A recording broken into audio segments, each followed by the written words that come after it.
Praise the lord. ఈరోజు దేవుని వాక్యము 1 కొరింథీయులకు రాసిన పత్రిక 1వ అధ్యాయం 3 నుండి 6వ వచనం వరకు చదువుకుందాము. మన తండ్రి అయిన దేవుని నుండి, ప్రభువైన యేసుక్రీస్తు నుండి కృప సమాధానములు మీకు కలుగును గాక. యేసుక్రీస్తునందు మీకు అనుగ్రహింపబడిన దేవుని కృపను చూచి మీ విషయమై నా దేవునికి ఎల్లప్పుడూ కృతజ్ఞతాస్తుతులు చెల్లించుచున్నాను.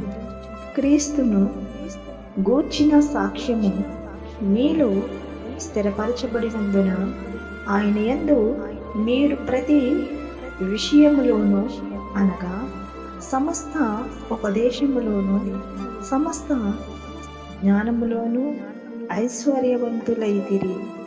ఆమేన్. ఈ పరిశుద్ధ వాక్యము మనందరి జీవితంలో నెరవేర్చబడును గాక. ప్రభువు మనందరినీ దీవించును గాక. ఆమేన్, ఆమేన్, ఆమేన్.